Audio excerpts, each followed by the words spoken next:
welcome back to Behind the Research. I passed my interview last week and I'm now an official member of the team.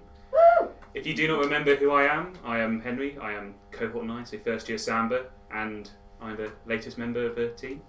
This week we're going to be talking about education in academia and teaching and stuff to do with maths, so maths outreach, teaching while doing a PhD, and those sort of questions. So a bit more about me. I did my undergraduate here. If you missed last week, I did my undergraduate here at Bath, and then I joined Samba. I'm interested in fluid dynamics and stuff related to PDEs, a bit of numerics. Other fun facts about me: I cycle to university. I have an electric bike, so I'm not that worried about the hills. and am I be now on wides? No, introduce them. So today joining me, we have Seb. Hello. I don't know if I'm on camera yet. Wait. Fuck, where did it go? Beth. Now you're on. Yeah. Hello. And with us is Waleed on camera. Waleed. Yes, I'm on camera. Nice. Oh wait, no, you weren't. Now you're on. Okay. Professional as ever. Welcome to the camera. Yeah.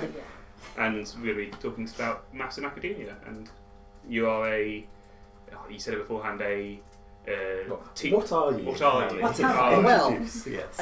if my official title in the university is lecturer brackets teaching. Meaning I'm a lecturer in the university but focused mostly on the teaching, hence the name. Teaching, administration, outreach and so forth. So a little bit less in the sense of research but more in all the other respects. Okay. What sort of split would you say between research and teaching? Is it just overwhelmingly teaching, would you say? So the contractually, research would have to be in my own time. Oh, really? Yes, contractually I don't have to do any research if I don't want to, which I choose not to, because I try to focus a lot of my efforts on the teaching. So for other members of staff who are lecturer, full stop, they would have to have a certain split, and that would have to be agreed by the department. Most of the time it is 50-50 split. But then with the years they have to teach more, so they have to output more as well. So it's still 50-50 across the years, but the volume just increases in both. Gosh. Yeah, but for a lot of those, what they tend to do is if a lecturer has a lot of work to do, then they would just pass on their teaching to us. To myself, really? yeah. Oh, okay. So that's why we kind of do a lot of the teaching work for a lot of the postdocs or a lot of the more senior members of staff who would just or people on sabbatical or covering maternity leave, which I've been doing this year. Someone has been away, they're on maternity leave, and they were like, "Can you cover for them?" And I'm just like, "Yeah, okay, I will do that," because that's kind of the position that I've been put in. Okay. So what sort of things have you been made to teach or chosen to teach things? Is it a very wide cover of topics? So I would say so. Yes, it was definitely very wide. So when I first started, I was teaching in chemical engineering, teaching maths in the chemical engineering department until now. Every year I've been teaching in the chemical engineering department. Okay. Second years, third years, first years, and fourth years as well. I know I didn't say the numbers in the right order, but because that's the way in which I taught them. It was first, second years, then third, then first, then fourth. So you're teaching now. Where did you do a standard maths degree? Where did you what was your academic background in terms of degrees and stuff? So my academic background was in Cardiff University, very much like one of your hosts here. As an undergraduate in Cardiff University, I did my M-Maths there, I did my PhD there. I taught there for a year. Okay. So I was there for a total of 9 years. Been made a part of the furniture by that point. And then I got the job here in Bath. So yes, and I in my M-Maths I worked on the Schrödinger equation. Yeah. And in my PhD I worked on fluid dynamics. Okay. Fluid dynamics, stability theory, hydrodynamic stability, absolute convective instabilities, flexible membranes, and so forth. Cool. Yeah. Okay. Very, very physical, very visual stuff. Definitely. Yeah. How do you think the two maths departments between Cardiff and Bath compare? What do you think similarities and differences? So the similarities I would say is, but obviously it's the environment itself. It's the environment, it's the people, it's the researchers, it's the seminars and all that. You will see that obviously in both. But I suppose here you might the difference maybe that I've seen here is perhaps I suspect maybe from my role, because in places like Cardiff and many other universities they don't have lecture bracket teaching. They don't have teaching only. In a lot of places they have lecture. And so if you're applying to teach, you're forced to do research, or if you do research, you're forced to teach. But in Bath, I was very, very fortunate that they have this position of person who can just do teaching, which is what I would like. Which is definitely what I like to do. I didn't realise that was not a very widespread thing. It surprisingly it isn't. Yeah. Do you feel like it's becoming a more and more available thing? I would say so, yes, because University of Bristol has Bristol, University of Western England, UCL have started to introduce this, or at least from what I've seen from my applications. Well, in the days when I used to apply, I would apply. They would say, "Oh, you have to do research and teaching, research teaching." The only one in Bath that said you're contractually just obliged just to teach. Research, do it in your own time.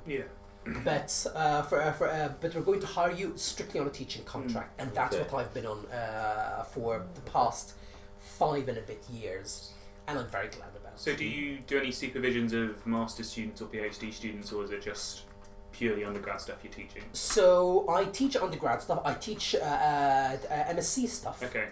So I've been teaching maths and data science. Yeah. I used to do some supervision with the chemical engineering department. Okay. So chemical engineering, for example, they would have third-year students or MSc students, or at the moment a PhD student in Swansea, working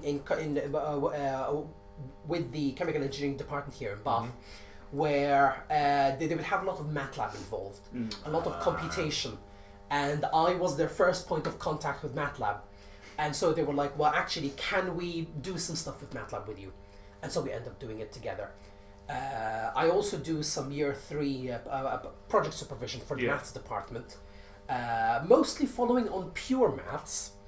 And it is not something that I would have chosen to do, mostly because the courses that I teach are all pure maths. Because those are the courses that are available. So I teach pure maths, and so a lot of students would think, oh well, the pure maths, so I like the pure maths, so can we do a project on pure maths? So I did a project on special functions last year, and this year we're doing on approximate methods for solving differential equations. It's again not my specialty, but I am just learning with them.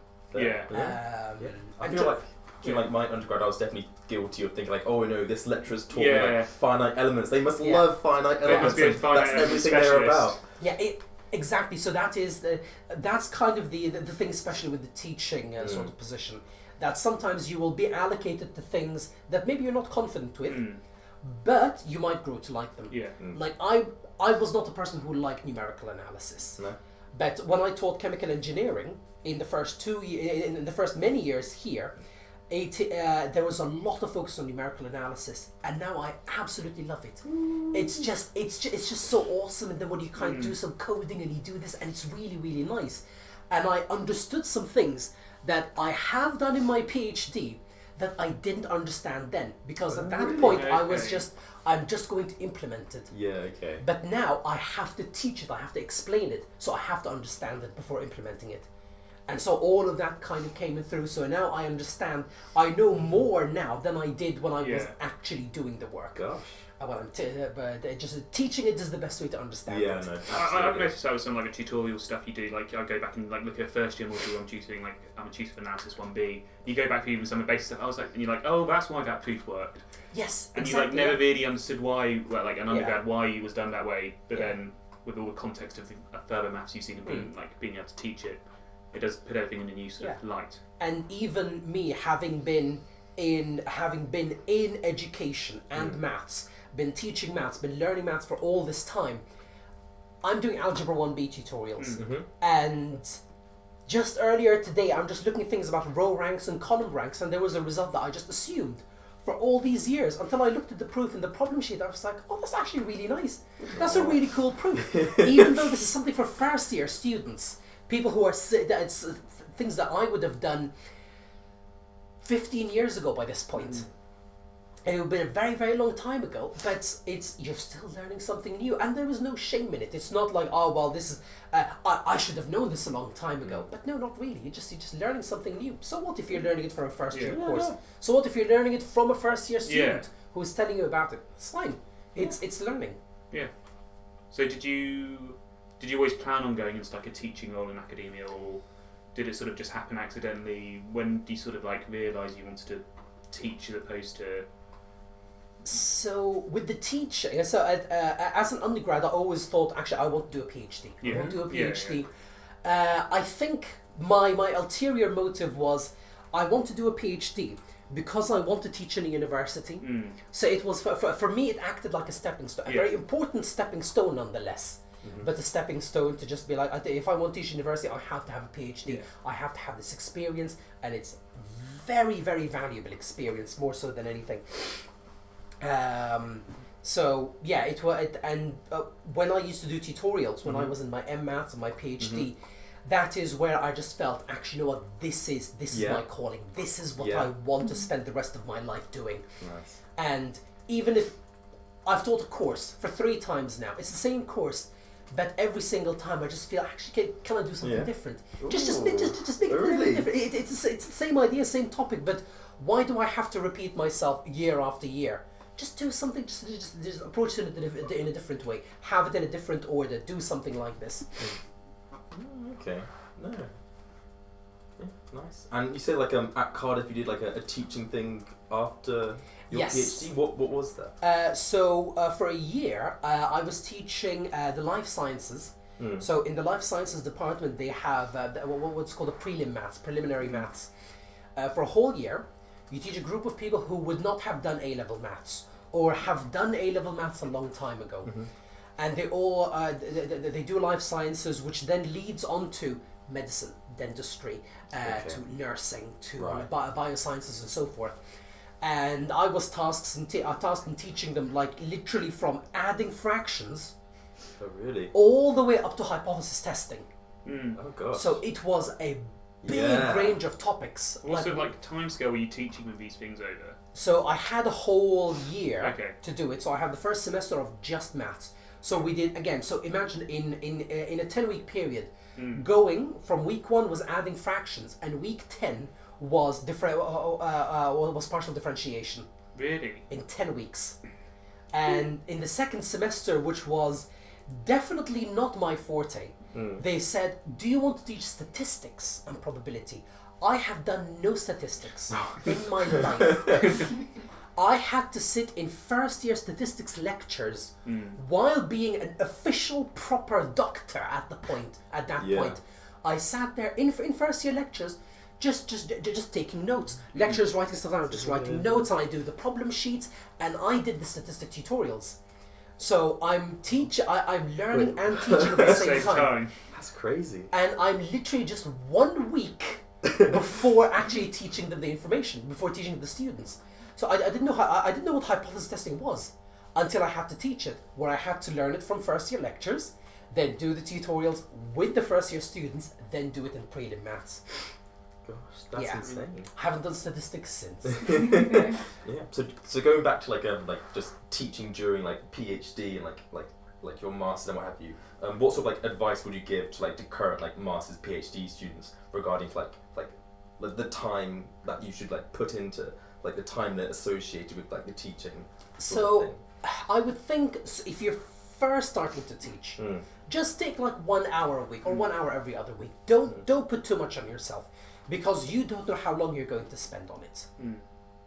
Then maybe you do it for a year, and then you realize, actually, I've managed to optimize it properly. I know what I need to do, because I was guilty of this, where I spent too much time focusing on, say, the teaching than my own than my own research, which I tended to do quite a lot. So I take like 3 tutorials, 4 tutorials. Really? Actually, because I loved it so much, just really, really liked it. And that ended up kind of affecting my research. So do it, but on a small scale. Okay. Then the next year, like, okay, maybe I'm going to take 2 tutorials of the same unit, maybe. So you're essentially just doing the same amount of work, but just telling people twice. Yeah. And that way you'll be able to, that way you'll definitely be able to refine yourself. So you do it once, and then you think to yourself, actually, I could have done this better, I could have done that better. Next tutorial comes in, you're like, yeah, I can do this with my eyes closed. Then you will find a comfortable pace. You'll be like, yes, okay, this sounds like a good pace. I want to take this many this year, maybe take 2 different ones. Yes, you're doubling your workload, but you're kind of doing more for the teaching aspect. But don't take too much all at once.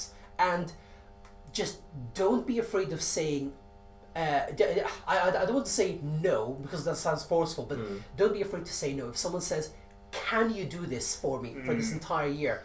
And you feel that you cannot just say, I think someone else might be more appropriate. Because I am not at the position right now to be able to do it. No, that's fair. That's fair.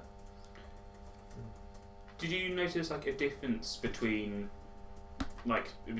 so maths students you're teaching tutorials to and like chemical engineering students? Is there a difference between the people you're teaching in terms of like how they engage with tutorials and stuff or material? I would definitely say so. Absolutely, we're 100%. So with chemical engineering, for example, I suppose that would have to be with the entry requirements for chemical engineering, which are much higher than maths. Really? So when I first started, you have to have 3 A's to get into chemical engineering. Okay. And when they had the A stars, you had to have 2 A stars and an A to get into chemical engineering. So if you're doing that, then you really are committed. Oftentimes you get to see this, and I see this very often. You would ask someone, so why do you do a degree in maths? They're like, oh, well, it's because I liked maths in school, so it's always easy and I'm doing it. But no one in chemical engineering would say that. Oh, I was good at chemical engineering in school, so I'm just going to do it. You won't see it. So you have to be committed to the extreme. So imagine within the first 5 weeks of lectures, I had it for the first 5 weeks, where I had to do MATLAB with them. They haven't opened a programming language in their life. And we had to do MATLAB in 5 weeks, from week 1, open MATLAB, until solving differential equations in MATLAB, within 5 weeks. So it was intense, but they did it. They did, and they did it really, really well, because they were committed. They did it, and you can see the numbers of people, for example, students. In maths, second year, like 250 students. Chemical engineering, second year, like 90 students. So it's a lot more focused, and the students are a lot more, they tend to be a lot more sort of like driven, but I suppose maybe that is for chemical engineering. Yeah. Okay. If you have like maybe like maths, it'll kind of change with time.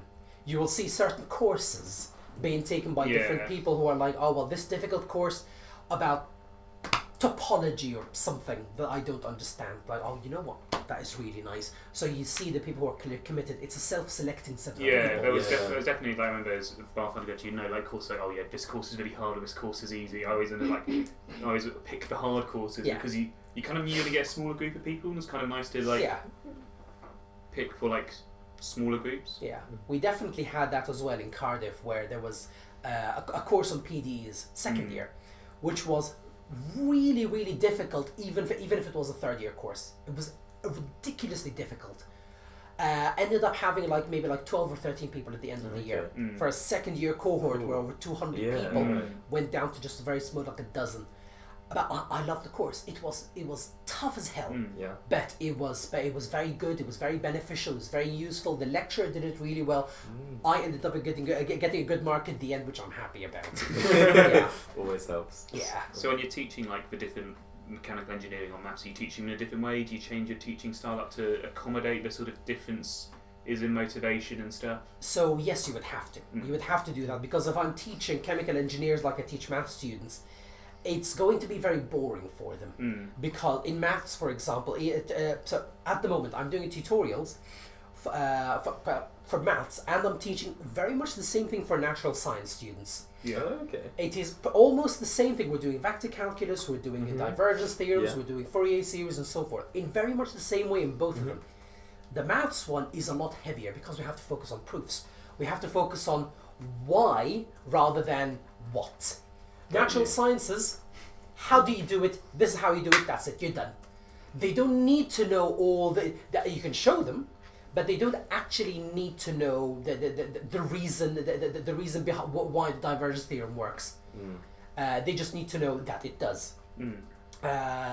So there is that different focus. So for chemical engineering, for example, that a lot more application has gone into it in numerical analysis. Every single lecture, I have a code up, and then okay, so let's have this system. You have like a continuously stirred tank reaction, and we have these things, and this happens. But even though I'm doing the same thing in maths, I wouldn't use the same examples in maths. Yeah. Yeah. So, do you have like do you prefer teaching the sort of lab stuff, or do you prefer teaching sort of more applied, pure stuff like whiteboard type? I would say I'm very much a classicist. I like things on the board. Yeah. In lectures, I don't like the visualizers and stuff. I just feel it's like you're just standing in the same place and just writing the ad now. That's true. When it's like when you're teaching in university hall, four big boards. It just majestic. Yeah. There's a feeling to it. It's just like wow. And what makes it even better is I always have people coming in after my lecture. So I finish the lecture, and then the next lecture comes in and just like, oh wow, this looks really complicated. I'm literally just doing a separation of variables. That's all I'm doing. And they're just like, my God, this looks really impressive. When it really actually isn't. But actually having that authority to be like, yes, this, it's just, yeah, it's complicated because it is, but just don't tell people that it is. It's like I find like whenever you're doing any sort of like calculus style stuff with all the different symbols and like partial D's and stuff, it makes it look far more complicated than it necessarily is. Yeah. When you can do some like really complicated algebra, it's only a few letters. Yes, exactly. Yeah. Yeah, so that's kind of thing that I do like. Obviously, you do sometimes have a restriction with regards to the room, for example. If you're in a room that doesn't have whiteboards, they just have to write. You just feel static. You're just standing there and just writing stuff down. I might as well just have like a presentation. Yeah. Which it's just the same vibe. But I don't like that. Just have a board. Just walk around, just scream and shout, and just have some prompts and do some stuff. It just gives life to it. You just see if the lecturer is engaged, then you'll be engaged. If the lecturer is bored, then you'll be bored. So, which is your favourite lecture theatre in the department? Well. So I can tell you which lecture theatres I do not like. There are lots of them, like the ones like the two big ones in Chancellor's Building. Those are not very nice. The ones in 3 East are not very nice. The ones in 10 West are not very nice. Because they either have like two boards or maybe small boards or just a fixed board and then a digital board that doesn't work. Or one of the rooms in 3 East has a TV and a board this size. A TV. They have a TV that's supposedly connected to the computer, and they're like, oh, well, you can write on the TV with like your finger. What? And you open up like Microsoft Paint to write stuff down. It just doesn't work. It's just silly. But if good ones like the University Hall. Ooh. Have you had to take a lecture in the Edge Theatre? I once had in the Edge Theatre. I don't think so. Oh, I once had a lecture in there, and all it has is like one of those static standing whiteboards. There used to be in Cardiff. There was a room called the Large Shandon Lecture Theatre. The Large Shandon, which had 6 boards. It had at the time it had 4 blackboards and 2 whiteboards. And they're the sliding ones. And the room was they filmed something in like Doctor Who in that very room, and it's very old. There's wood everywhere. It's very sort of old school. And I had a lecturer who loved that room because he only wrote on chalkboards. He never wrote on whiteboards.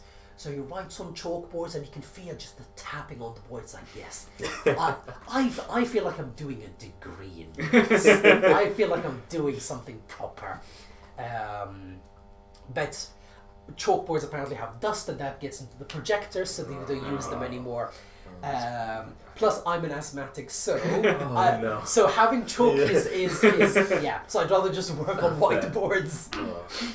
I know I do some tutoring and I always get like really excited when it has like one of the sliding boards in Yeah. it. Because there aren't many of them, but sometimes you're lucky. You win the lottery. Especially if it's in uni hall where it's 4 big sliding boards. But my disadvantage is my handwriting is massive. Yeah. So I can go through 8 boards in an hour.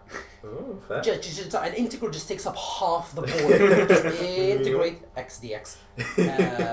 If you've ever been in my lectures, you'll see my handwriting is huge. Like, actually ridiculously huge.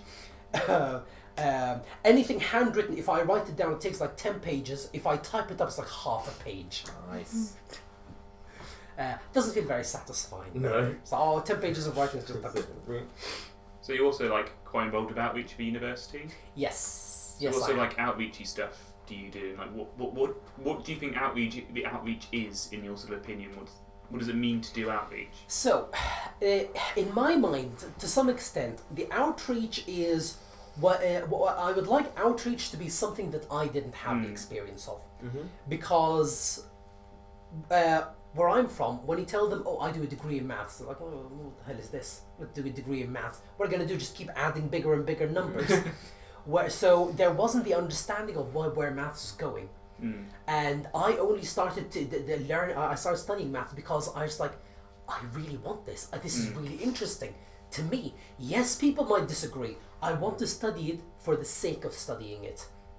I want to study it because it's interesting, because it's something that I like to do. And it's that sort of thing that I want to kind of get across. Yeah. Because a lot of people would say, "Oh, you study maths. Well, maths is not really useful." I mean, surely we discovered all the numbers now. Surely we know everything about maths that there is to know. Yeah. But that's not the important thing. The important thing is why do we study maths? Why is maths such a wide topic? Why do we kind of need all this? Yeah. And that's the thing that I kind of want to expose, to just tell people about, that this is really good. And this is the reason that I like it. And I'm not saying you're going to like it for the same reason, but I'm going to give you a reason, unlike which I had were reasons not to like it. And so I kind of want to get this across that actually maths is really nice, it's really interesting. Again, it might not be for everyone. Every time you tell someone, "Oh, I study maths," or "I teach maths," they're like, "Oh, math, that was my worst subject." Yeah. Have you ever had anyone say, "Oh, math, oh, that was my favourite in school"? No. The closest I got was someone said, "That was my favourite in school." Not. Oh. That is the closest. No. The closest I got. Not a Trail. single person has said to me, "Actually, you know what? That was really nice. I really like maths. I love maths." Don't worry, maths was my favourite subject at school. Yeah, well, exactly. It's because we're learning maths. Yeah. I'll be honest with you, it wasn't mine. Until I started doing my A levels, I didn't realise that maths was actually really cool. I was before starting my degree in maths, I applied for medicine. Really? I did the clinical aptitude tests. I did many medical tests to get me into medicine, and I didn't get into medicine, and I'm so glad I didn't. Yeah. I was interviewed in Liverpool, in Cardiff, and in King's College London for a degree in medicine, and I didn't get it. And I'm thinking, actually, you know what? Thank goodness. Yeah. Thank goodness I didn't. I applied for maths, I got in, and I've been there ever since. And now you have a proper doctorate. And yes, so I can tell my parents, I am a doctor, not the doctor you want, but still a doctor. And the real one at that, where it says PhD at the end. Yeah. Chat's giving you compliments. They're saying you're really dedicated, Oh, which is... that's lovely. So, like, what are you involved with any outreach projects at the moment? So yes, really post-COVID things have been a bit slow in coming up. So in March, I'm doing an outreach project with some of the third years in London. Okay. So we're going there. It's kind of a part of one of their courses, but we're kind of doing it as sort of an outreach project and a part of their assessment. So we're doing that. We're working with, we're having students coming in for like master classes, for all these sort of outreach programs. We're working on something about what makes a scientist. Do we as mathematicians count as scientists? Yes, why? Or no, why not? So it's this kind of outreach. Yeah. to mostly, or actually, it doesn't even have to be outreach in that sense. Yeah. It could be like mock interviews for Oxford and Cambridge. Okay. Okay. So like anything which is not, would you consider anything that's not teaching strictly in a university to be outreach? Well, not necessarily. So it's as long as it's not teaching outside the university, but as long as it's enrichment outside the university. Because if I go into a school and teach them about differentiation, that's not really outreach. That's just teaching them. But if I go there and I show them, bring in some toys and kind of, or like do something that they would have seen but not thought of before. The things are very common, like Bridges of Königsberg, for example. Lots of people know this, but why? The reason behind it, or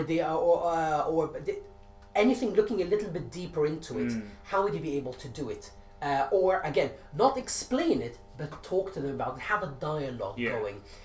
For them to think about it themselves, because you're not teaching them curriculum, you're enriching their education. So yes, it would be enrichment and kind of doing things that is outside your own purview, really, and focusing on people who are like in GCSEs and below, is kind of where math starts to set in. So to get someone interested in maths, you think GCSE years is a sort of right time to the best. I mean, teaching maths to anyone's great, but sort of do you think that's the optimum time that people get interested in maths properly is on GCSE? I would say so, because that's kind of a threshold point between having before GCSE, I suppose, is all very very foundational. Triangles, squares, and this, and angles, and fractions, and so forth. A level might be a bit too heavy, but then when you get to A level, not everyone takes A level maths. But then when you have the GCSE maths, is when you do the heavier stuff, which has a lot of potential for being interesting, which unfortunately tends to kind of go on the drier route. A lot of people would be like, I'm just teaching maths because I want to do there we go, some maths. Which it has a lot of potential for being interesting, for being thoughtful, for being thought-provoking. And if you can get them there, then they might, even if they don't go to do a degree in math. I'm not saying everyone has to do a degree in maths, but even if they just think about it in a mathematical way, go and do an A-level in maths, that's going to help them quite a lot. Again, not everyone has to do a degree in maths, because we'll be out of a job. But actually having the understanding of maths is going to help you in your everyday life. Yes, you're not going to go around in the supermarket and differentiate stuff. You're not going to, but I'm not asking you to. I'm asking you to think as the ideas behind it. It's especially like doing a degree. You're not learning new stuff. I can get new stuff on the internet. I can get new stuff on the internet, but you're not learning new stuff. You're learning how to learn. It's learning how to understand things. It's a way of thinking about a problem. I feel like maths is. It gives you a sort of. It gives you a step-by-step way of approaching and looking at a different situation. It's not actually about what you're doing, it's about the approach to it. Yes, and that's why a lot of jobs favour maths as opposed to other degrees, where if you have a computer science degree and you apply for a computer science job, if you have a maths degree, you're more likely to get it. Because you're like, lots of people applying to this computer science job will have computer science degrees, but when everyone has a computer science degree, no one has a computer science degree. So when you're in maths, you're distinct. You're different. Like, okay, yes, this person can solve problems, and just again, they're not hiring you for your maths ability. You're hiring you for what the maths makes you think about, or makes you kind of the different ways in which you can kind of think about these things. So of all the outreach activities that you've been involved with, have you had a favourite one in particular? So that might be there was one that I did a couple of years ago in a school, where I talked to them about not cryptography, what's it called, cartography. So map drawing. And why all maps are actually wrong. And I did that by bringing an inflatable donut. And I drew some lines on it, and I had an inflatable ball. And I talked about pizza as well. Talked about the Euclidean curvature of pizza and all of that. And you had people who were from A-level, from GCSE and A-levels, and teachers and parents there. Coincidentally, some parents were there, and the parents were so much more interested. They came up to me at the end and they're like, oh, well, so what can you say about such and such? And their kids are with them. It's like, yeah, what Mum said. And you can see that there is a lot. There was little in the way of maths going on, but you don't need to have maths to think about things. You don't need to see numbers to think about things. But it's just relating it to things that you know of or you can think about, and then seeing, well, okay, how can we relate this to maths? How can we relate the fact? How can we relate pizza to the fact that all maps are wrong? And kind of doing it that way. Yeah, so it's something that you won't think about. But how would you be able to relate it? Or even it wasn't really outreach per se, but there is something called the Science Cafe that we had in Cardiff, where for like 20 minutes you just talk about something random. Okay. And I talked about just the maths behind Star Wars. Ooh. Just 20 minutes of me talking about Star Wars. Nice. About lightsabers and how they would work. About the Force. About the gravity on the Death Star. About everything behind. So how much energy would you require to blow up Alderaan? Exactly how much, and how we'd be able to transfer it, and how we'd be able to do it, and how much mass would you require? What sort of converters you'll need? Asking real questions. Yeah, exactly. So all of there was a lot of maths involved, but it didn't seem like it. Mostly because I was giving it in a pub. I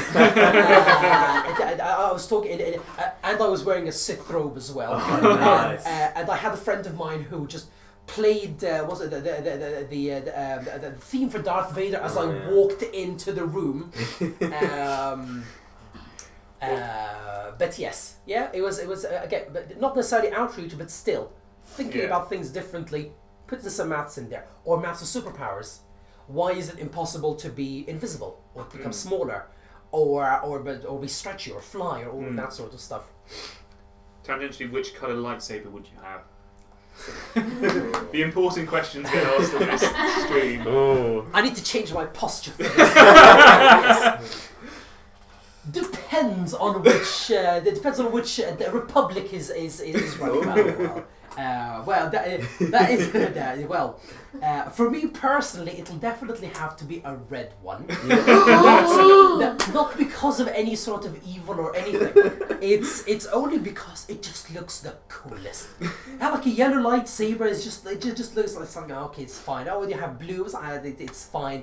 But then when it's red, it's like, yes, there's a menace coming. Oh gosh. And there's another question which I think the galleys need us to give us context for. Pizza zombie apocalypse talk question. I did do a zombie apocalypse talk. I did indeed. Yes. Oh, were you there? I wasn't there for that. It was my year group, I think. You gave. There it to us. Yeah. Yeah. So there we are. Yeah, the zombie apocalypse talk, which I'm thinking of giving to the first years as a part of their Foundations and Connections course. Nice. Because it is first order differential equations, and that's it. It's just first order differential equations. How can you translate real life into maths? Now, of course, I could say I think you sat that coursework. Yes, the zombie I coursework. remember it fondly. Yeah. So I could have said you have lions and zebras. Yeah. That could have worked exactly the same as humans and zombies. But if you have lions and zebras, you're like, okay, so I have lions and zebras, and that's it. You have another prey, and it's okay, bisons, and that's okay. But then you have zombies, you're like, oh, actually, it's exactly the same thing. It's literally the same thing, but you're just thinking, oh, well, actually, this is a lot more interesting now. I want to look into it. And when I did that coursework and I read a lot of pieces of work with that, you see people just going out, or just the references are films from the 70s. You have it just went crazy, but in a good way. That everyone has been motivated to look into these. You have different people saying, well, what if maybe the zombie virus is transferred via biting? Well, what if it was transferred via aerosols? How would you change the parameters? Parameter changes is literally just minuscule. You introduce a new class, that's one extra line in your numerical code. That's it. Something so incredibly simple. But just framing it differently is just going to change everything. Is going to make you much more interested and much more captivated by it. Yeah, I'm gonna say like doing that, like just the fact that it was a zombie apocalypse really just motivated me to do it. Like Yeah. I realised that the actual equation and stuff I was doing, like, oh, this could have been like bison migration or something. Exactly. Yeah, it could have been exactly that, but just using different words It's- will immediately just change it for you, and you're like, actually, you know what, this is, and then you can kind of look at things these days. You might look at the pop culture as opposed to like papers about bison migration in the savannas.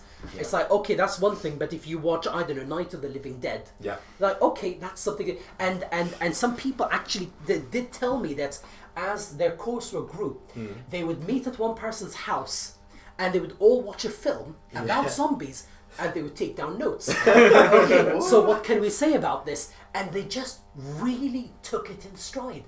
And with the simple change in words, that's what I really like. Maths being very, very versatile.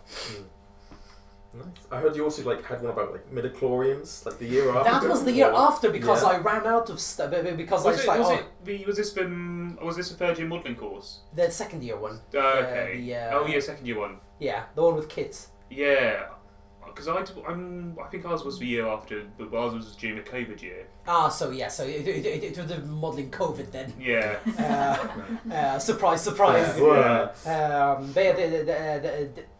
Probably the year before where I also did the coursework. Again, I ran out of stuff and I went into my Star Wars lore. Nice. By Star Wars lore, I mean I went way too deep into Star Wars lore. That was based on actual Star Wars lore.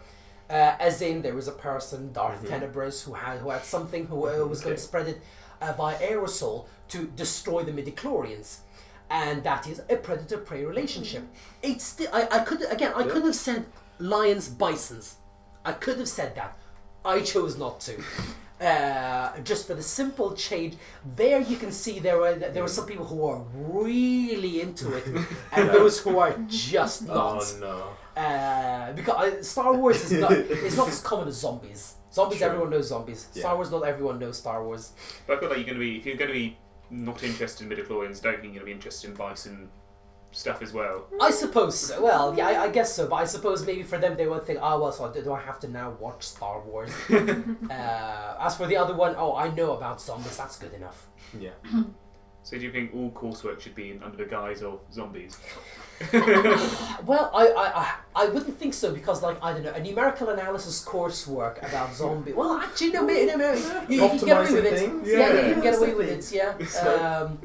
I don't know, analysis coursework about differentiability and stuff. You can't really introduce like zombies into that, but at least having maybe it's again zombies. It's not real life, but it is close enough for you to relate to it. If I said I have population X and population Y, where population X preys upon population Y, it's going to sound dry. But just replacing the X and Y with other things, it's not real. It's obviously not real, but something that you can relate to, something you can understand, something you can imagine, something that you can watch TV about. Like the watching a film counts as research. Who doesn't want to do this? Yeah. So these like zombie apocalypse twists are sort of things like you try to like implement into like all your other sort of teaching, like a bit of like spiciness to it. I do try to. Yeah. I do try to having in any sort of examples chemical engineering, for example, a third year course, where we were looking at partial differential equations and triangulation of regions. And I showed them how the triangulation of region works in what's called in the face filters on Snapchat. Okay. Yeah. And I mirrored my phone to the projector, and I showed them in real time what happens when maybe I have a face filter, the dog filter, and what happens if I cover half my face. Yeah. What's going to happen then? Yeah, the dog filter is going to shift as well. How much of my face do I have to cover before it doesn't detect it as a face? And we use that there. Again, it doesn't have to be zombies or maths, or it's just there is something out there. Maths is useful. There is something out there that uses something that we use. That uses some element of maths. How do you like recommend to people into like adding these sorts of like things to their teaching? Two things: either be creative or make stuff up. Yeah. So you can make stuff up. Well, again, as long as it's justified. Okay. As long as it's to some extent justified to be like, well, this is how it could work. Okay. This is how it would be able to work, like detecting patterns in words, for example, and how things like Chat GPT might actually work. How would you be able to fool Chat GPT by having maybe different sequence of words, or kind of understanding it in a slightly different way? And I veered away from the question. I forgot what the question was. So how to add? How to add? What would you suggest? So that's the making. So I made stuff up so much now that I just realized. So okay. or again, try to be creative. Yeah. Just see something that people kind of recognize, and I suppose maybe that has to do with the age difference. Yeah. I'm closer to their age than other lecturers are. Yes, I'm like more than 10 years older, which I know kind of frightens me on a daily basis. I have personal tutors like 14 years younger than I am, and I was just like, I studied maths when you weren't even in school. But it's with that level. Yeah. It's just, what do they again? For my age, I kind of know maybe at least closer to what maybe they know of, compared to like older lecturers in their 60s. They don't know what memes are. They don't. It's just so it's just having this little pop culture reference, whatever it might be. Game of Thrones references used to be thrown in when that was a big thing. Until it went downhill, but we're not going to speak about that. So we've got a couple of minutes left. I'd like to how would you recommend somebody who's two questions? Someone who hasn't started university, naturally, but wants to get into outreach and wants to show people. And how would you recommend somebody who is in university currently, as an undergraduate or PhD student, getting into outreach side of stuff? So with these, it's not really what you know; it's who you know to begin with. So if you know the person who is involved in the outreach, talk to them. Yeah. Tell them, I want to get involved in outreach, and then they will lead you in the right direction. They will tell you, well, okay, so go away and then think about some stuff. What would you like to talk about? And we're going to arrange something around it, because you need to have the contact to be able to do that. So if you're in any university, get in contact with someone, or get in contact with the head of the department. Yeah. Tell them who is responsible for outreach. All you need is just a name, and then you just volunteer yourself. I want to do some outreach. And that person will be experienced, and they will tell you, can you do this? Can you do that? How can we work with it? And so forth. Yeah, so ask. There's no shame in asking. Ask. And do you think it's important to, do you think it should be part of a balanced PhD program or master's program to do some outreach? Just to try and see if you like it? I would say it's definitely worth a try. If you don't like it, that's it, then just don't do it. Try it once. You thought, actually, maybe it's a bit too much for me, then that's okay. The same with teaching. I had lots of people who didn't do teaching in their PhDs because they're like, it's not really for me. But try it. You liked it, do it. Don't like it, don't do it. That's okay. People tend to do their PhDs to do research, which that's perfectly understandable. But you do research, you do a PhD to do so many other things as well. So take a PhD is not going to last forever. As much as it feels like it lasts forever, it's not going to last forever. You have 4, maybe 5 years. Just take all the opportunities you can. Do teaching, do outreach, go to conferences, do everything. And then you're going to narrow down your choices. Yes, I like the teaching aspect that we do teaching. I like the research aspect that we do research. So try it. See if you like it or not. Do you have any sort of other closing remarks or anything you'd like to plug or point people out to? I'm not really sure. I don't really have any plugs. I don't have YouTube channels. It's like and subscribe. Not really. No. We left on a nice note. No. Well, thank you for chatting with us. Thank you very much for having me on. Nice. And I think we're going to go on a little quick break, and we'll catch with you guys in a few minutes.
Hello! Welcome back from the break. I hope you've stretched your legs, or whatever it is you do during your breaks. So we are now joined with our second guest. Introduce yourself, second guest. Hi everyone. I'm Piotr. Thanks for inviting me over. No worries. I'm now on the final year of Samba, in the same cohort as Kat, behind the camera. From the best cohort ever, of course. So I do research related to predicting and modeling river floods, trying to understand different methods which are used to model river floods and trying to find a way to improve them using quite nice advanced maths, more advanced than what engineers are used to. Whoa. So do you work quite a lot with engineers and like quite a lot cross-discipline stuff? Well, I wish I could work quite a lot of engineers, but to be honest, most of my work I'm doing along with my supervisor. We had some industrial contacts that we do with hydrologists, so that we can address their problems as much as we can. But the whole problem that I'm working on started from the industry. The environmental agency came to us, to our department some time ago. It was 2018. It was 1 year before me and Kat joined the department. And they challenged the PhD students who were in the Samba program to try to solve this problem of the flood estimation methods, that they were not working particularly well for small river basins. So did this come from a integrated think tank? Yeah, that's right, exactly. Yeah. It was one of those integrated think tanks projects that we had some time ago. Now we had a second think tank for the environmental agency. I know that Henry was working on one of the problems. It's quite nice to see the guys coming back to us. Yeah, I mean, to briefly explain to people who aren't part of SAM, integrated think tanks are week-long workshops where an industrial partner brings some sort of challenge, and then groups of Samba people work on like coming up with possible solutions to these challenges, which in these then solutions go on to become possible research projects and stuff. Yeah, so that's how the whole project started. And it's been really successful so far. I'm really glad that I picked this one. Yeah. So I mean, before joining Bath as a PhD student, what was your like sort of academic history before? So I studied in Warsaw during my undergrad and master. I did my undergrad and master degree there in physics, actually. So I had sort of completely change of specialization. However, it's only on the paper. In practice, I'm doing more or less the same thing as I was doing before, which are the research topic related to mathematical modeling of physical phenomena. Just the physical thing that I was modeling was different each time. Yes, so that's what I was doing before. Then I had 1 year of break, which I fully focused on teaching, and then I came up with the idea to do a PhD. Okay. And that's how I'm here. Nice. Would you think there are differences between the sort of Polish university system and then the English UK university system? Well, there are quite a lot of differences, but I don't feel too competent to compare the whole education system. I can just compare the University of Warsaw. Just the university. I can just compare my university and my faculty, because it also differs between faculties to the one I was studying now and working now in Bath. But like the major differences, the Bath and generally from what I've heard, all UK universities are really excellent when it comes to the social life. There are so many social activities going on campus which are organized by campus. We have so many by university. There are so many societies which are part of the university. Student-led societies, sport clubs. We have a lot of those PhD meetings as well, coffees every week, PhD cakes. It's just amazing how much social life is there on campus. In Poland, in the University of Warsaw, we had also social life, but let's be honest, campus didn't have anything to do with this social life. It was like completely outside the campus. The campus was just a place where you were going to learn, to go for courses, to lectures. So this was something that I think the British universities are doing in a really excellent way. Did you join any like societies and stuff at Bath? Yeah, so the society I've been most engaged in was the sailing club. Okay. But nice. but because of the COVID stuff, it wasn't working for like half of my time in Bath. So particularly active was the last year. Basically, we could sail almost every week. Okay, well, that's nice. Quite cool. Did you sail before coming to Bath? I mean, this is now not about mathematics, it's about sailing. But did you sail before coming to Bath, or did you pick up sailing? About sailing I can talk as much as you want. I'm happy to. I've been sailing since I was since I was 10 years old. So I was coming to like sailing clubs. Then when on my undergrad I started to go sailing with my colleagues, and cool. I enjoy it a lot. But I just do it for fun, for recreation. I've never tried any competitive sailing. Well, I tried, but it was a complete failure. Yeah. Okay. Let's be honest. There's far too much thing going on during competitive sailing for me to get my head around. Yes. Do you feel like? But I really admire people who do that. It's so excellent sport. Do you feel like your love of sailing like fed into like your choice of PhD topic then? That's an interesting question that I don't know an obvious answer for. Definitely, I enjoy working with the fluid dynamics. Yeah. And fluid dynamics, of course, have a lot to do with sailing, because we explained how the act works using fluid dynamics, and basically when you sail you are surrounded by fluids. That's another thing. But I'm not 100% sure if one thing inspired me to do PhD, or maybe if there is something they have in common that made me love both research and sailing. No, that's fair. Who knows? Yeah. Hard to tell now. So you said you did like teaching before starting Samba. So what was your sort of teaching? Where were you teaching? Were you teaching like at a school, or was this like tutoring? What sort of teaching were you doing before joining Samba? Well, I had quite a lot of activities that I've been involved to.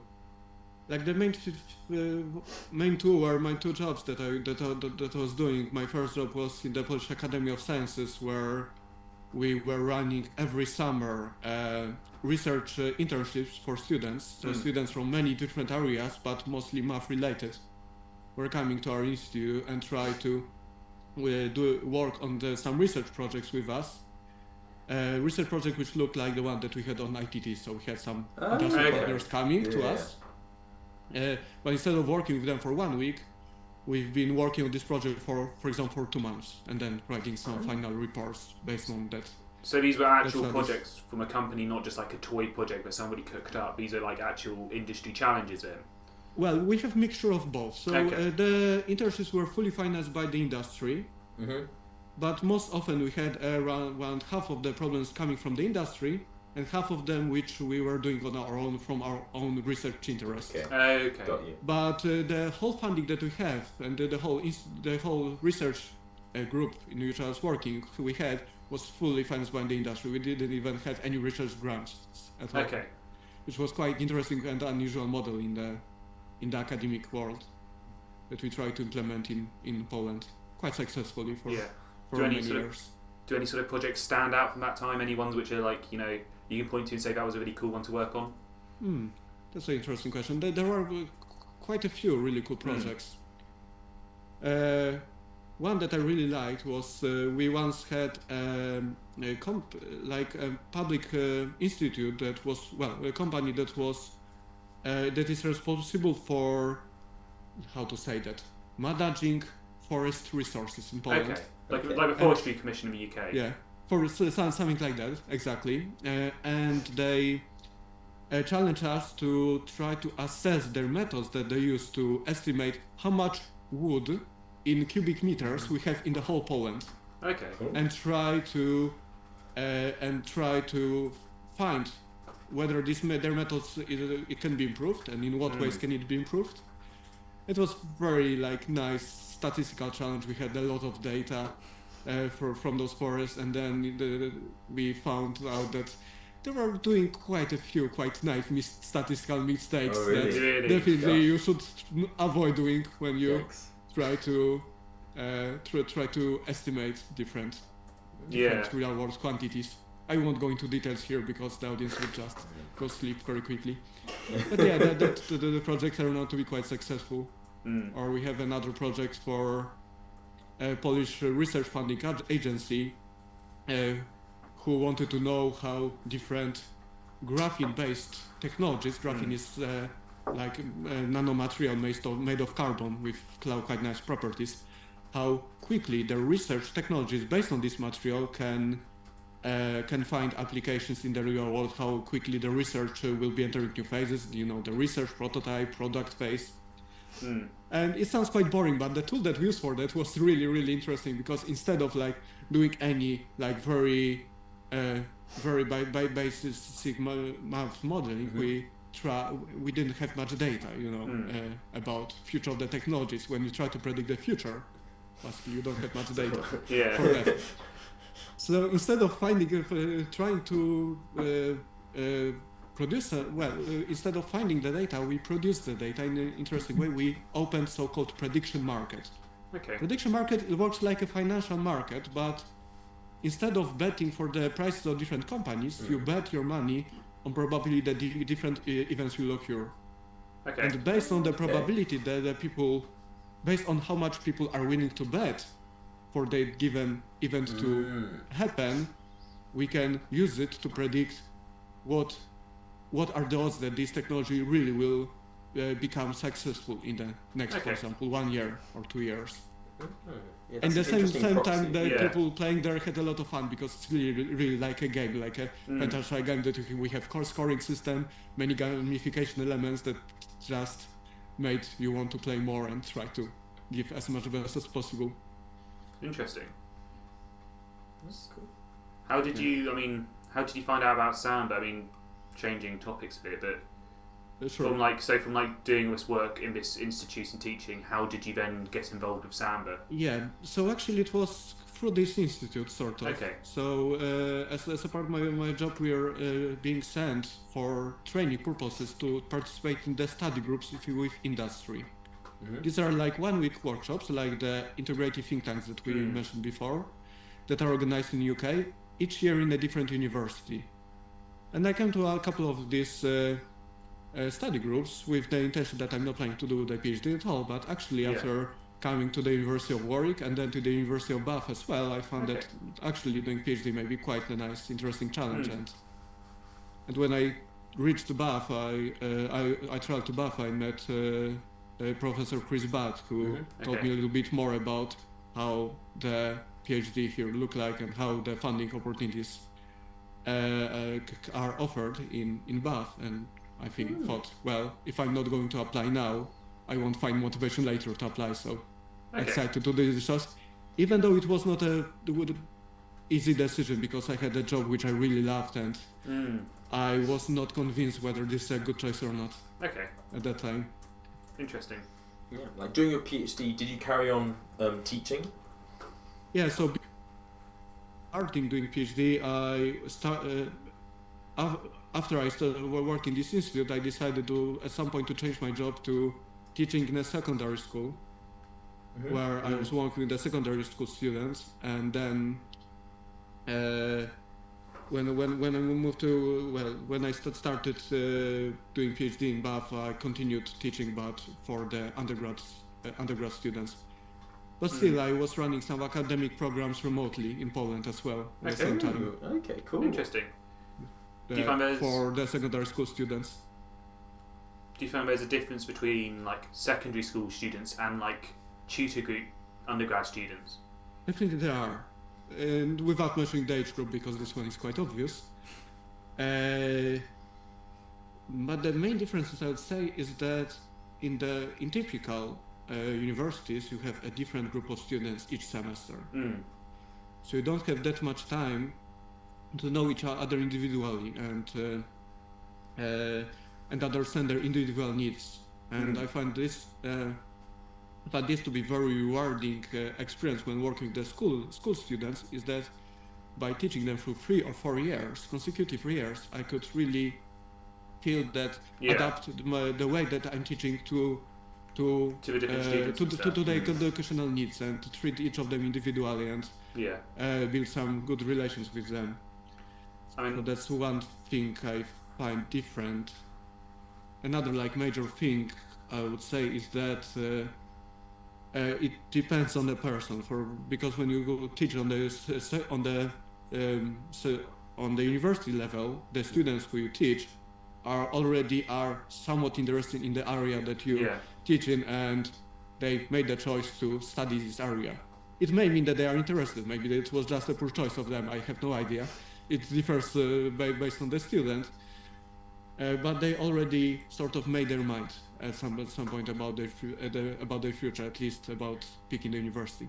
Yeah. And something that I found really rewarding in teaching secondary students is that they did not make this decision yet, and since this is one of the most important decisions in their life, I feel like helping them make this decision in a conscious way is really, really, really important part of really important job of the secondary school teachers. And no matter if I will encourage some students to study physics or maths or discourage them, it's also possible.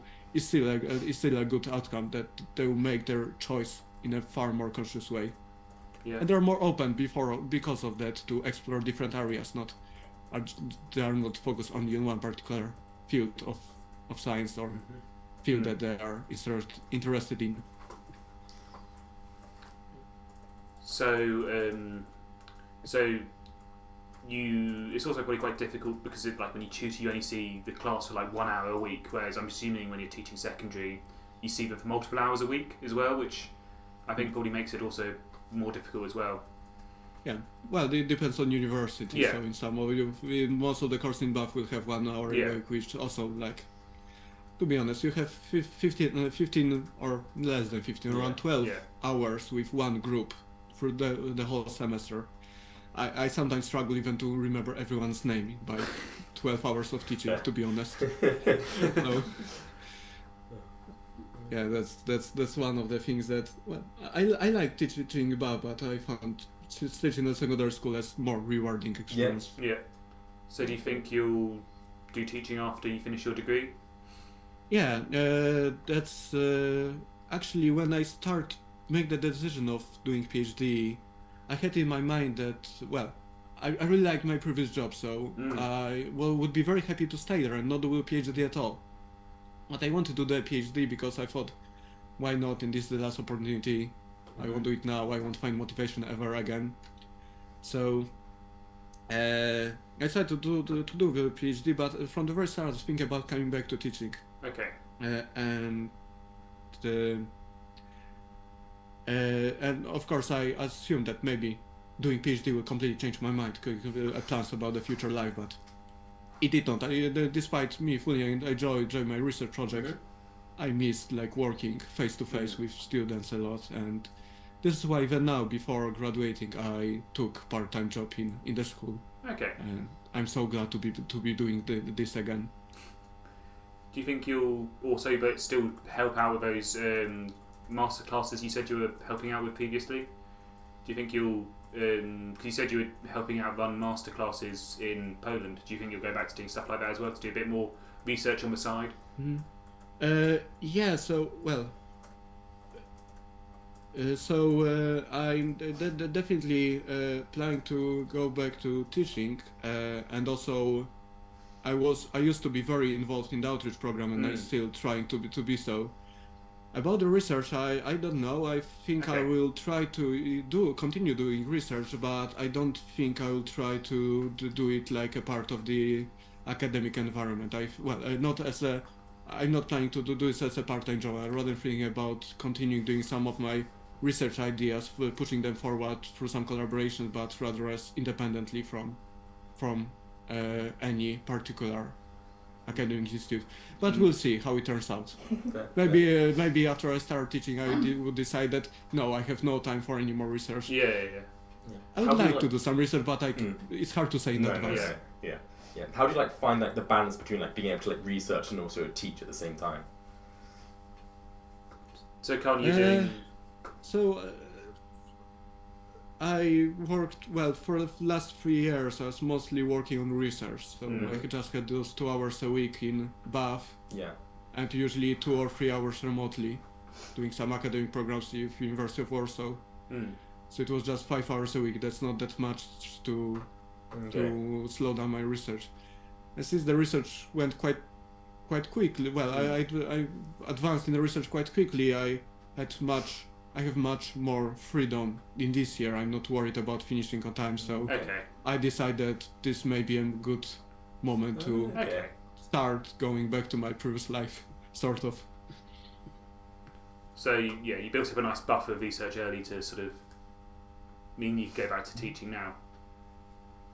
Yeah, that's right. Do you talk But to your students about your PhD research? Not really, unless unless I specifically asked about it. So if anyone will want to know what I'm doing, I'm very glad to have a Okay. chat. But usually on the lessons, I'm trying to focus on the lessons. However, if there is any like of my past experiences that is relevant from the point of view of the lesson that I'm currently teaching, I try to show the student that there is this very interesting research world behind everything that we do during the classes, and it often seems to be quite interesting for students how the things that they learn to school are really applied in the academic community in research. What subjects are you currently teaching? Are you teaching physics or maths? I'm teaching physics. Okay.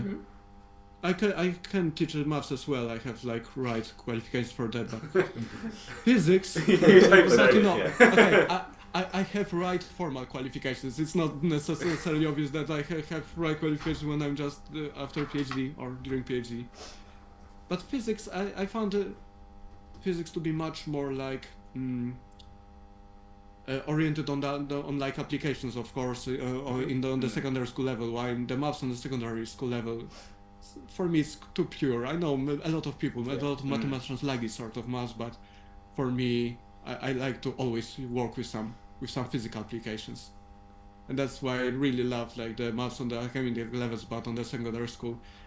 As a student, I like maths, but it always the applied part of it was more interesting for me, and it's not that well developed in schools. Have you ever like managed to talk about sailing during your teaching? No, I'm not talking No? about sailing. Oh. Unless anyone specifically asks me. Yeah. Oh. Unfortunately, we don't have any like fluid dynamics, so there's not even a topic that I can try to smuggle. Yeah, I was gonna say, let's make it a theme. It's like, What age of students are you However, actually, we have vectors and forces. Ooh. There are a lot I of reckon nice you can. exercises I that remember on the scope. test from React. I remember questions about sailing with vectors and force. Ooh. I know there was definitely some like questions where I was like, oh, the sailing boat's being pushed by the wind in this direction, the water's going in this direction, and the sailing boat needs to sail in this direction. And actually, if you go to do a sailing qualifications, you have to go through at least in Poland, but I believe in UK as well. You have to understand the physics behind it as well. So, for example, you have to know how the dynamics of the boat would be impacted if you lower lower the sail, or if you put the dagger board, which is some board that is under the yacht, into the water, and so on. So there's quite a lot of physics that you have learned to know how to, well, not to know how to sail, but to be more conscious about all the things that are happening on the yacht. What's the sort of biggest difference between teaching physics and teaching maths? Do you have to like approach lessons in a different way, or like the classes? It's a hard question for me, because I was teaching maths on academic level and teaching physics on the secondary school level, so I don't have like clear comparison. Okay. Yes, but yeah, I like playing sometimes with experiments, doing some demonstration, talking about applications of what we are currently learning, and on maths I don't necessarily have all those nice stories behind everything, all the theories that we learn about. What's your sort of like what's your sort of like favourite physics section to teach about? My personal favorite, without any doubt, is mechanics, but I'm not sure if this is the favorite that I like to teach about. Okay. Yeah, definitely mechanics is my personal favorite, but I feel like the students find the modern physics most exciting. So things about atomic physics and the nuclear physics, these are the topics in which I can offer the most interesting lessons. While on the mechanics, even though I really love these topics, it's just like just quite, well, quite basic topic that you can think of some story, but it's not as exciting as discovering a completely new field of science that students have no idea about. Even though on my undergrad I was not a huge fan of quantum physics. I even developed some sort of quantum phobia during my undergrad. It was just like when I did quantum physics on my undergrad, it just started to become very, very abstract very soon, and I like being able to imagine the things that I'm working on. And in quantum physics, my imagination just failed. That's why I do more classical physics research, classical-based research like fluid dynamics or Newtonian mechanics. Something that I found much more intuitive in a way. Yeah. So, like, do you have to do like practical experiments and stuff? Like, you know, I remember at school, like with springs and attaching springs to like weights and stuff and measuring the length. So, do you have to sort of do those sort of experiments with your classes? Yeah. I'm doing quite a lot of experiments. Well, it depends each year. On the first year students, I don't have many hours, and it's mechanics. And let's be honest, the mechanic experiments can be done quite easily, but they're not too exciting. I do much more experiment when you start talking about electricity, magnetism, waves, light. Unfortunately, about modern physics, it's hard to do experiments in school. It is possible, but there are not that many of them which I can do. Have you done like that experiment where they have like a bowling ball just like on a string and you just like let it go and then it's like it swings back and oh, it doesn't hit me. Yeah, it looks very fancy, but let's be honest, the physics behind it is quite easy, it's just ball on a string. It's not that exciting as you can make it by doing a show around this experiment. So, I mean, like you also said you did outreach and stuff at university and like did outreach. So sort of what sort of outreach did you get involved with when you were at Bath? Oh, at the Bath. At Bath, not that much. I used to do much more outreach before that, but in Bath, something that we are doing were RI masterclasses, which are like these are lectures which are delivered. Lectures connect with workshops which are delivered to the secondaries, or around GCSE level students, around 13, 14 years old. Sorry, I'm not that familiar with this particular age of students. But we are doing trying to show them some application of math which we found very interesting. For example, about Euclidean geometries, or what we had last year. We had excellent masterclass by Kat, who is behind the camera, about the waves, as far as I remember, and the mathematics of music in general. Oh, nice. So that was quite interesting event, but it was just like one-time lectures every year. Of course, we had a couple of those lectures, but one every year was done by PhD students. So, Seb and Henry, if you are interested in that sort of stuff, I would consider joining in this year. I am doing it. Oh, you are? Excellent. I'm trying to tutor for the ones towards the end of the month. Oh, sounding good. What's the topic that you are?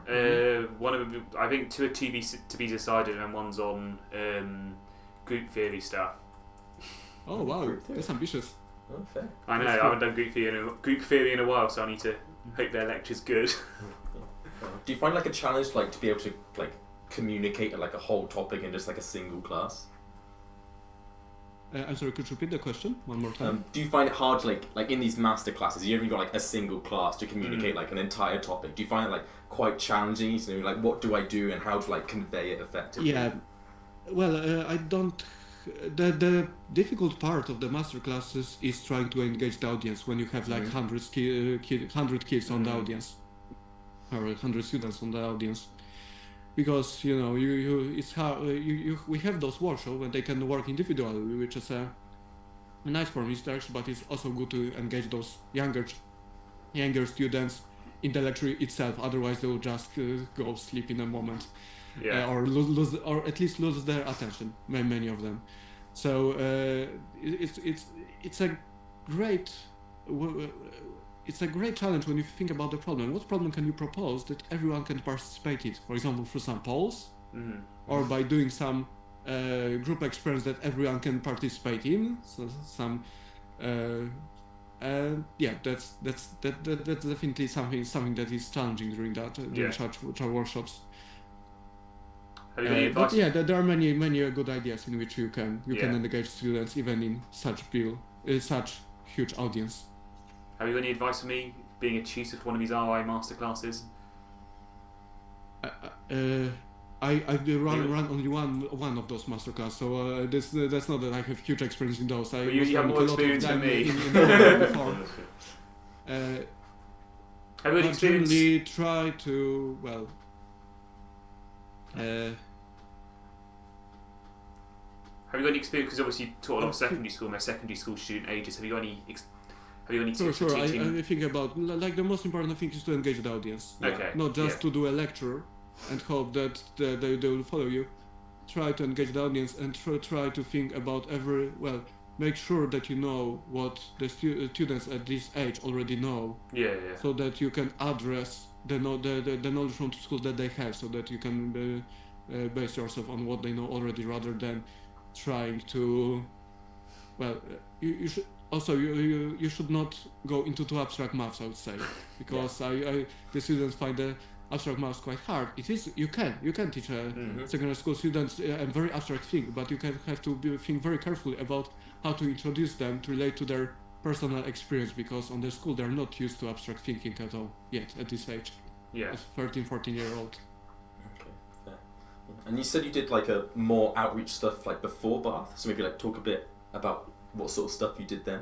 Yeah, so something that's related to the master classes. We had a similar program in Poland that we organized for a very long time, and we still organize it now, even through the COVID, remotely and so on, which are also lectures connected with workshops in the form of the master classes, but instead of having a single lecture, we have a whole semester of those lectures on one particular topic.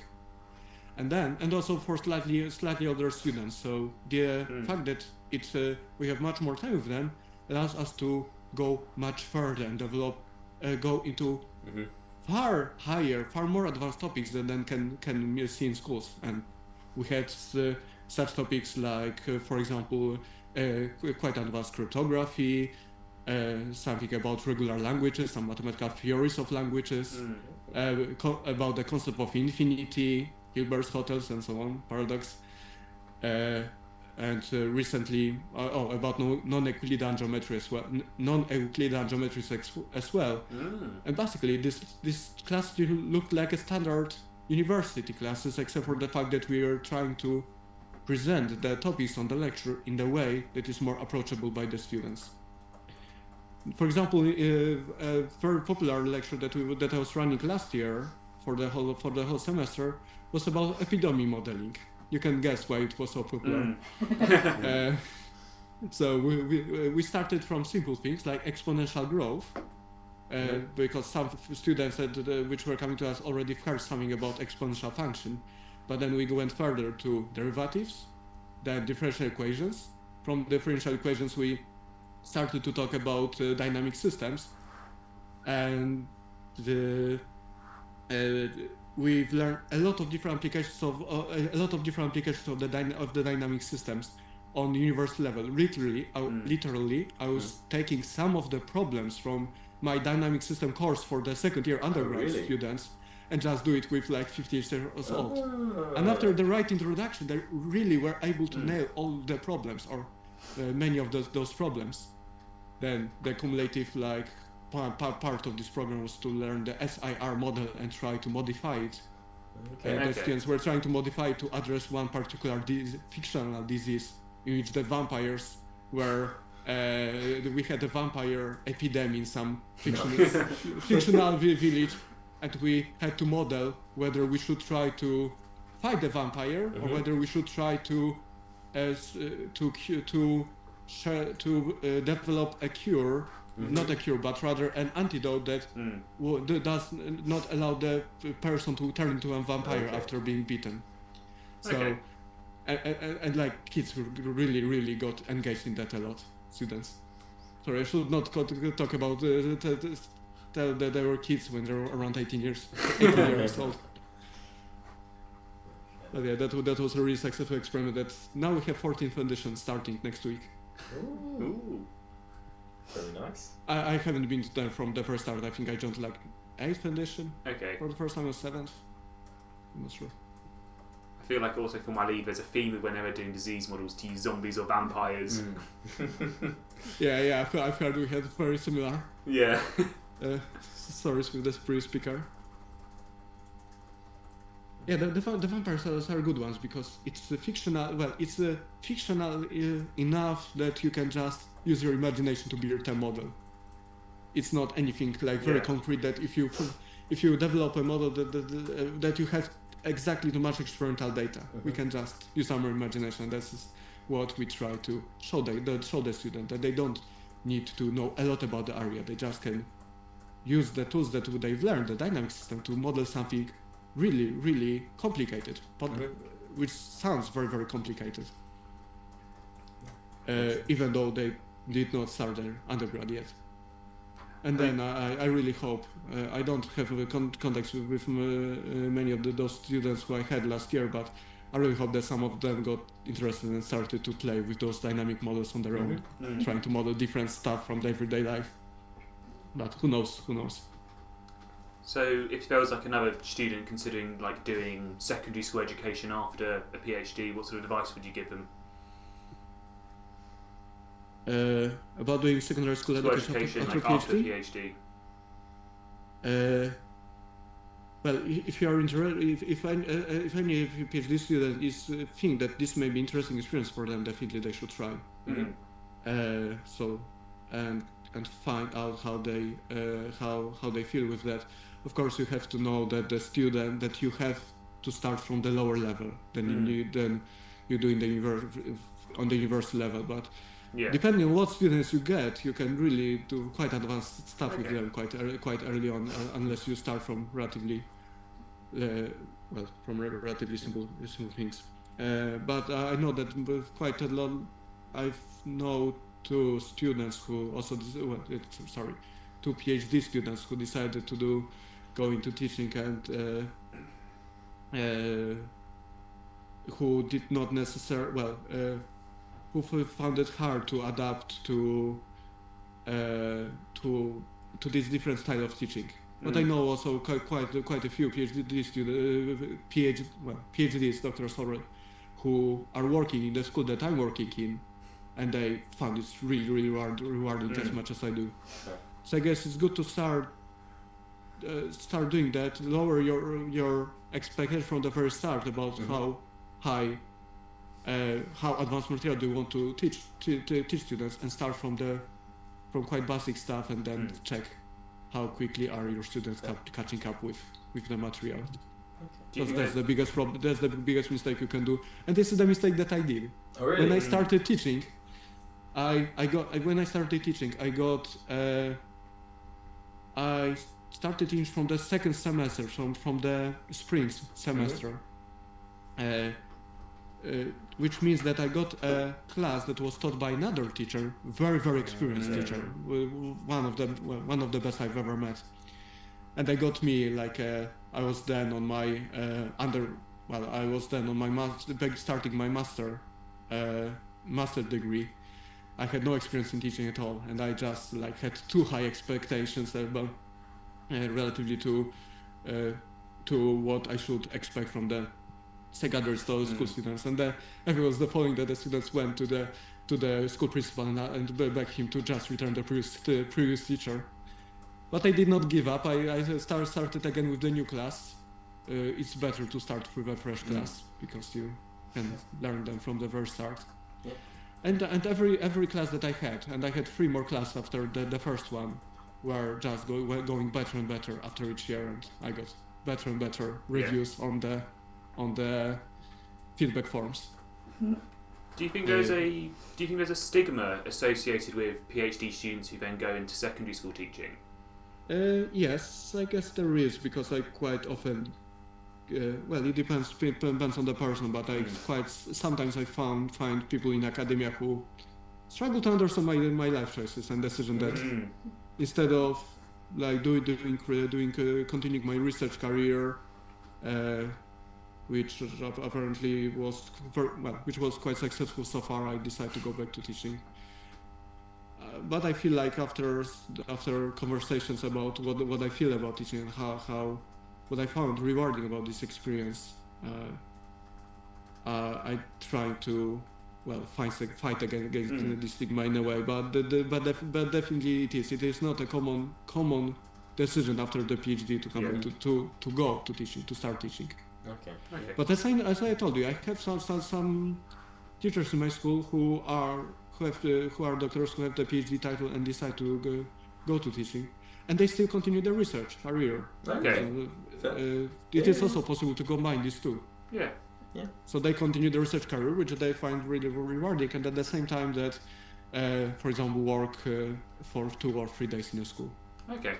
And try to share their passions with students.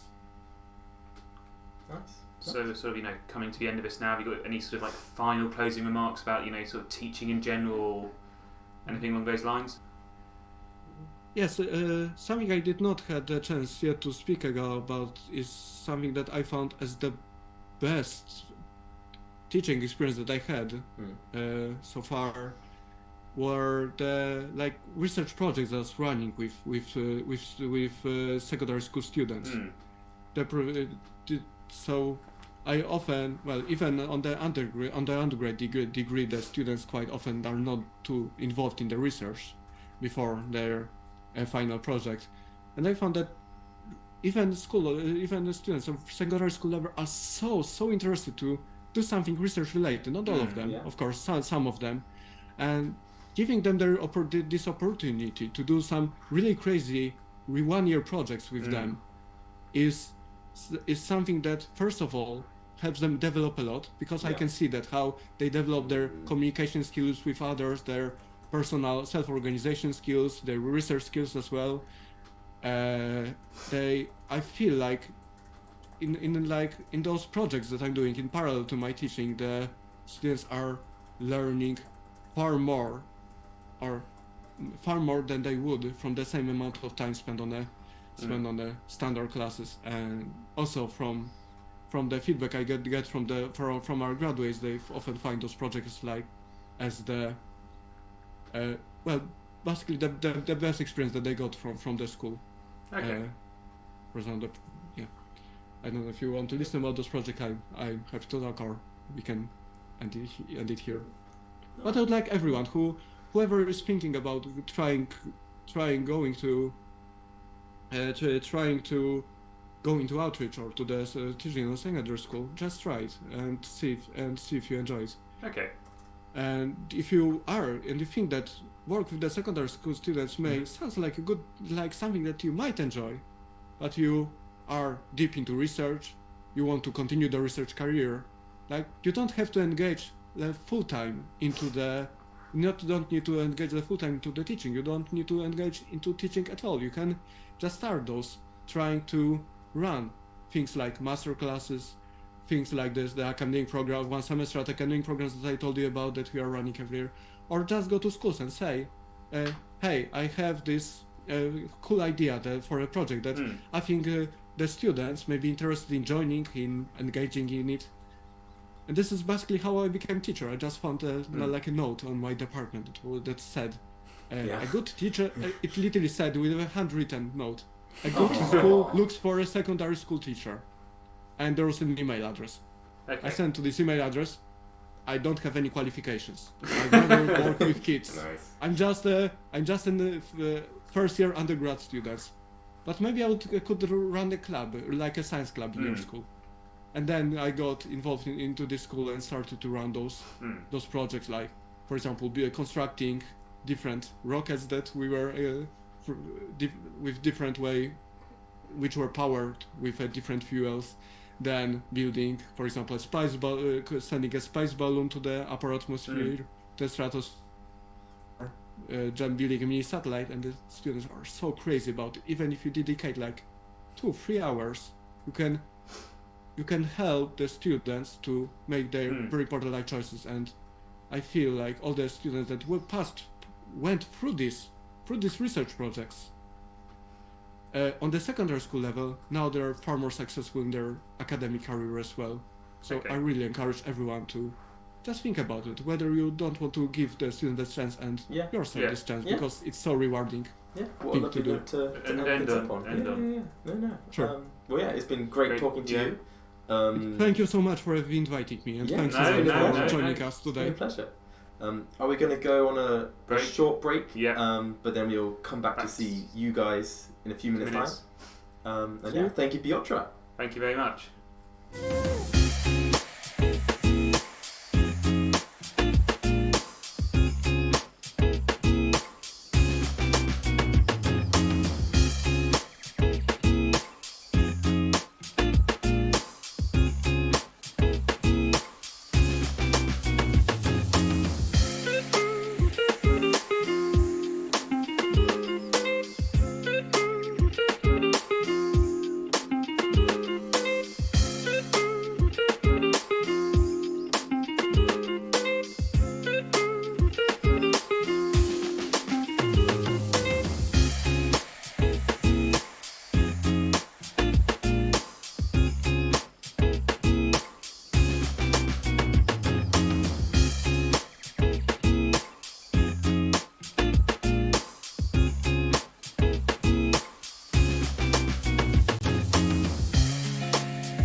So we just interviewed a few people, Waleed and Piotr, about like outreach, teaching experiences, teaching and stuff, which I think was very interesting and a very different experience to sort of, you know, the research side of a maths department, which definitely. I think is a sort of, it's what I sort of expect someone to do. As you know, the other side of research is teaching. Yeah. One thing that like Waleed mentioned that I hadn't really thought of during my undergrad was just like email the head of the department, being like, tell me who the person should be. Like even if you don't know exactly, there's probably like they of all people will actually know who to go to. So yeah, I thought that was like one thing that really stuck out to me. Yeah, it's also interesting with Piotr because I had an offer for a secondary school teaching place. I Oh, didn't really? get Samba. Yeah. Oh, interesting. I Okay. had an offer to teach first. Yeah. Yeah. So I was like, it was either Samba or teaching. So. Gosh. Yeah. Well, here you are. Do you think you would consider going into teaching? Is that I'm still interested in teaching after. Yeah. Just because of I feel like it's nice to give back. Particularly in the UK of not being many good, especially for underprivileged areas, not being great secondary school maths teachers. Oh, nice. Yeah. So of course, like last stream, you were on like the being interviewed side. and how did you know on the other side of the table? It's hard not to just talk over them. Yeah. I also feel like it's a very, especially because we're interviewing Waleed, who's like an academic member of staff. Yeah.